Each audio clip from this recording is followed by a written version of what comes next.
Tushar ji, Yogendra Yadav ji, stage पे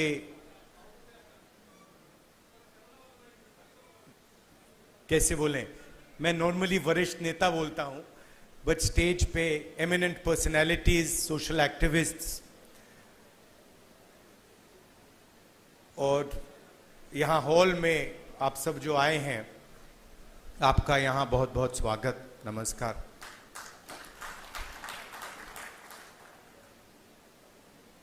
मैं आपसे दो तीन चीजें कहना चाहता हूं। पहली चीज यात्रा के बारे में, और जो मेरा अब पिछले 1.5 साल का जो एक्सपीरियंस रहा है। पिछले साल हम भारत जोड़ो यात्रा पे निकले, 4000 किलोमीटर चले, कन्याकुमारी से कश्मीर, और हम सबको, मुझे तो पहली बार हिंदुस्तान को नजदीकी से देखने का मौका मिला।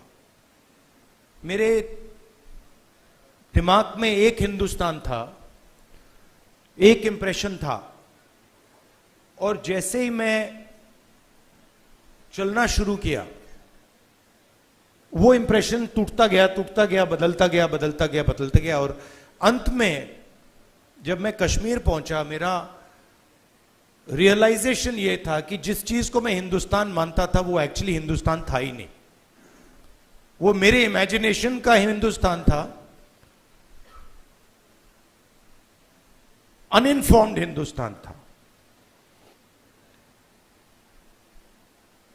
और ये जो मैं हिंदुस्तान भारत जोड़ो यात्रा में जिसको देखा है, ये भी एक प्रकार से अनइन्फॉर्म्ड हिंदुस्तान है। ये पहले वाले हिंदुस्तान से बेहतर इन्फॉर्म्ड है, मगर ये भी हिंदुस्तान की समझ नहीं है, सुपरफिशियल है। मगर उस यात्रा में दो चीजें बड़ी क्लियर थी। एक कि हिंदुस्तान नफरत का देश नहीं है, मोहब्बत का देश है, और इस देश में, इसके डीएनए में रिस्पेक्ट, मोहब्बत, ये बहुत गहरा है। तो चलते चलते मेरे दिमाग में यह सवाल आना शुरू हुआ कि अगर यह नफरत का देश नहीं है, यह पहला देश है जिसने इंडिपेंडेंस की लड़ाई मोहब्बत से लड़ी, और कोई देश है ही नहीं। मतलब कहते हैं कि civil rights movement, Gandhi ji की फिलॉसफी, उसने गांधी जी की फिलॉसफी का प्रयोग किया, मगर जो उनको डायरेक्शन किसने दिया? उनको डायरेक्शन गांधी जी ने दिया, हिंदुस्तान ने दिया। साउथ अफ्रीका में मैं गया था, मंडेला जी ने मुझे यही कहा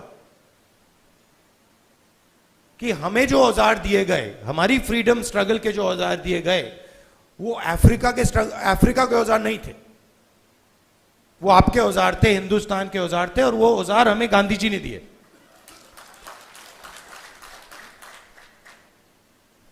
तो जब मैं चल रहा था, मेरे दिमाग में यह सवाल आया कि अगर हिंदुस्तान मोहब्बत का देश है, तो इसमें नफरत क्यों फैल रही है? क्योंकि इतना आसान नहीं होना चाहिए नफरत को फैलाना। हम कहते हैं बीजेपी नफरत फैलाती है,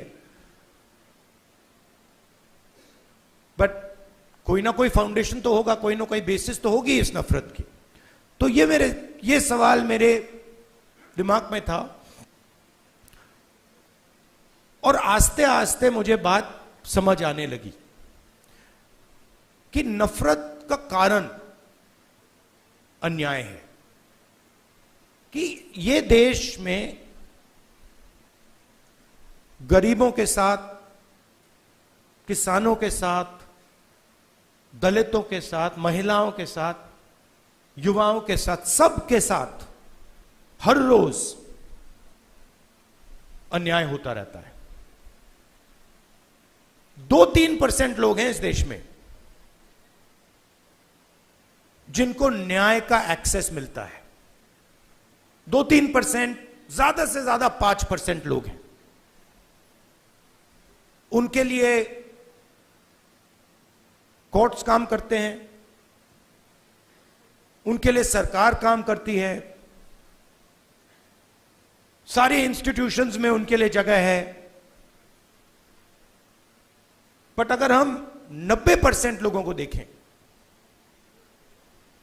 उनके साथ 24 घंटा अन्याय हो रहा है। 16 लाख करोड़ रुपए 20-25 लोगों का कर्जा माफ हुआ। जीएसटी का पैसा है, जनता का पैसा है, किसानों का पैसा है, मगर किसानों का 1 रुपया माफ नहीं होता है। और मैंने सरकार के अंदर से देखा है, जब हमने किसान कर्जा माफी की बात उठाई, जब हम सरकार में थे,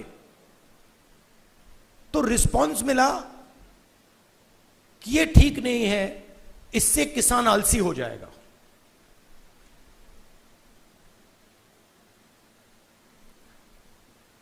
मनरेगा से गरीब व्यक्ति की आदत बिगड़ जाती है।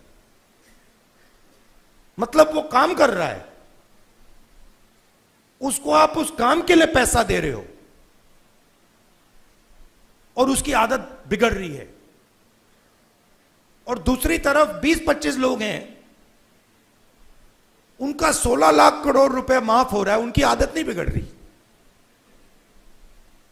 वो उसको पता नहीं विकास कहते हैं, डेवलपमेंट कहते हैं, प्रोग्रेस कहते हैं, पता नहीं क्या कहते हैं। तो अगर आप हिंदुस्तान के धन को देखें और उसको ट्रैक करें तो आपको दिखेगा कि ये जो सोने की चिड़िया कही जाती है, इसका पूरा का पूरा धन किसानों से, युवाओं से, दलितों से, आदिवासियों से, पिछड़ों से छीनकर ये 20, 25, 50, 200 कितने लोग हैं, ज्यादा नहीं है, इनके ओर फनल होता है। तो इसलिए हमने दूसरी यात्रा में न्याय शब्द जोड़ दिया। और इस यात्रा में हमारा फोकस उस पे था कि किस प्रकार का अन्याय हो रहा है। और हर कदम पे स्टूडेंट्स के पेपर लीक हो रहे हैं, किसान को एमएसपी नहीं मिल रही, मजदूर को मिनिमम वेज नहीं मिल रही, छोटे व्यापारियों को जीएसटी से दबाया जा रहा है। मतलब हर स्टेप पे, हर कदम पे लोग आ रहे थे, कह रहे थे हमारे साथ ये हो रहा है। मगर कंबाइंड कॉन्शियसनेस नहीं है। एक व्यक्ति कह रहा है मेरे साथ अन्याय हो रहा है। मेरे पास छोटे व्यापारी आए गुजरात में, उन्होंने कहा कि जीएसटी से, नोटबंदी से हमें बहुत चोट लगी। मगर उसी डिस्कशन में जो किसान के साथ हो रहा है वो उनको दिख नहीं रहा है, वो देख ही नहीं पा रहे। तो मेरे खिलाफ जो अन्याय हो रहा है वो मुझे दिख रहा है, मगर मेरे भाई के साथ जो हो रहा है मुझे दिख नहीं रहा है।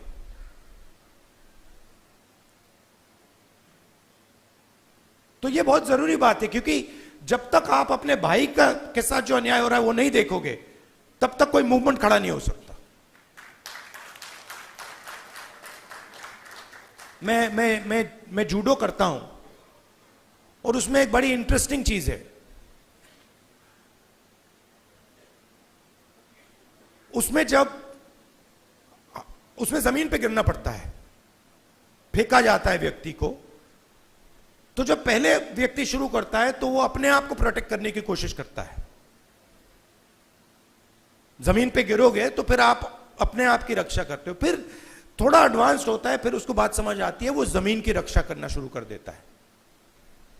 मतलब don't protect yourself, protect the mat. और बड़े मजे की बात दिखती है कि जब आप जमीन को प्रोटेक्ट करते हो तो ऑटोमेटिकली जमीन आपको प्रोटेक्ट करती है। तो मूवमेंट कैसे बनती है? मूवमेंट जब बनती है जब मैं अपने दर्द को छोड़कर मेरे साइड में जो खड़ा है उसके दर्द की रक्षा करना शुरू करता हूं, ऑटोमेटिकली वो मेरी रक्षा करेगा, उसको करना ही पड़ेगा। तो ये एक मेंटल लीप की जरूरत है। सबको दिख रहा है कि भाई किसान को दिख रहा है, मजदूर को दिख रहा है, सबको दिख रहा है, मगर एक दूसरे का दर्द नहीं दिख रहा किसी को। मेरा एक्सपीरियंस है दूसरी यात्रा का। आखिरी बात देखिए, आपने राहुल गांधी का नाम बहुत बहुत बार लिया। कांचा जी मेरे दोस्त हैं, उन्होंने नारे भी दे दिए। ये राहुल गांधी नहीं है, ये हिंदुस्तान में करोड़ों लोगों की फीलिंग है। उनमें से मैं एक हूं और आप मेरे ऊपर फोकस कर देते हैं। बट भारत जोड़ो यात्रा में मैंने अपनी आंखों से देखा, मैं अकेला नहीं चल रहा था, लाखों लोग चले थे मेरे साथ। और एक्चुअली भारत जोड़ो यात्रा की स्ट्रेंथ राहुल गांधी नहीं था। भारत जोड़ो यात्रा की स्ट्रेंथ वो बाकी लोग थे। तो उन पे भी फोकस होना चाहिए। लड़ना हमें एक साथ है। और ये हिंदुस्तान के दो एक्सप्रेशंस के बीच में लड़ाई है। ये राहुल गांधी, मोदी, बीजेपी, कांग्रेस के बीच में लड़ाई नहीं है। हिंदुस्तान के नेचर के अंदर दो आत्माएं हैं और ये उन दोनों आत्माओं के बीच में लड़ाई है। एक आत्मा कहती है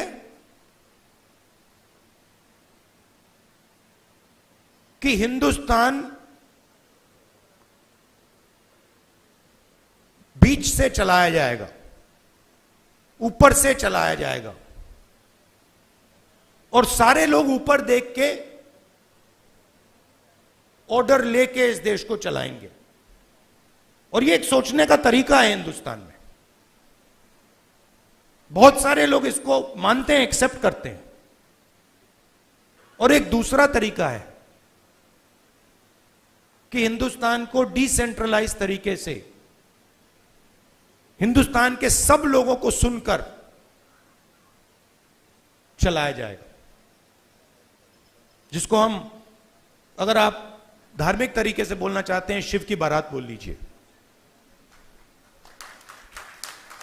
कि सब लोगों को जगह देके निर्णय लिया जाता है। जैसे योगेंद्र यादव जी अभी बैठे हैं, बड़ी इंटरेस्टिंग बात आपको बताऊं। 3-4 महीने पहले इन्होंने हमें कहा, देखिए हमें ये जो गारंटीज हैं,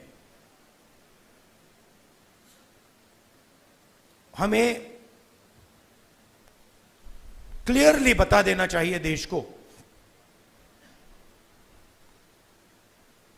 कि इंडिया गठबंधन आएगा तो क्या करेगा। और आज मैंने इनसे पूछा कि आप बताइए, ये जो हमने गारंटीज देश के सामने रखी हैं, इससे आप खुश हैं? तो इन्होंने कहा मैं खुश हूं, मगर बहुत केओटिक डिस्कशन हुआ। केओटिक डिस्कशन हुआ क्योंकि ये एक्चुअली कांग्रेस पार्टी की, राहुल गांधी की, खारगे जी की, इंडिया गठबंधन की गारंटीज नहीं है। ये एक्चुअली हिंदुस्तान की आवाज है। उसको हमने चुन चुन के सुन सुन के निकाला है, उसको रिफाइन किया है। बीजेपी ये काम कर ही नहीं सकती क्योंकि उनका तरीका सेंट्रलाइज है, ऊपर से बोलते हैं। नरेंद्र मोदी जी रेडार की बात करेंगे, सब कुछ नरेंद्र मोदी जी से निकलता है। उनके विजन में और आरएसएस के विजन में ज्ञान एक व्यक्ति के पास है, किसान के पास ज्ञान ही नहीं है, मजदूर के पास ज्ञान ही नहीं है, बेरोजगार युवा को कोई समझ नहीं है। आईआईटी की डिग्री है तो पूरी दुनिया को समझ गया। यह थिंकिंग है। तो इसके खिलाफ हमारी लड़ाई हो रही है। हिंदुस्तान का सबसे बड़ा साइंटिस्ट, जितना उसमें ज्ञान है उतना ही ज्ञान हिंदुस्तान के किसान में है, बस दूसरे तरीके का है। मैं बंगाल गया और वहां पे वो महिलाएं थी, इसी यात्रा पे महिलाएं थी, वो बीड़ी बना रही थी। उनके हाथ में जो स्किल थी, बीड़ी बनाती थी वो, उनके हाथ में जो स्किल थी मैंने अपनी जिंदगी में कभी पहले नहीं देखी। मैंने ट्राई किया, मतलब एक बीड़ी मतलब मैंने रोल करने की कोशिश की, नहीं हो रही थी मुझसे। तो वो सालों का, मतलब सालों की स्किल है वो, और उसका इस देश में कोई आदर नहीं हो रहा। उस महिला को आप फाइनेंशियल सपोर्ट दीजिए, उसकी मदद कीजिए, मेक इन इंडिया उससे करवाइए और फिर देखिए क्या मजा आता है। तो ये दो अलग तरीके की सोच की लड़ाई है। इसमें हम सब एक साथ लड़ रहे हैं। बहुत अच्छा लग रहा है और घबराने की कोई जरूरत नहीं है। ये आप मत सोचिए कि बीजेपी आ गई, कॉन्स्टिट्यूशन को खत्म कर देंगे, ये कर देंगे, कुछ नहीं, इनमें इतना दम नहीं है, ये नहीं कर सकते। ये इन्होंने मीडिया को कैप्चर कर रखा है, ये आवाज बहुत करते हैं, मगर सच्चाई और हिंदुस्तान हमारे साइड है। धन्यवाद।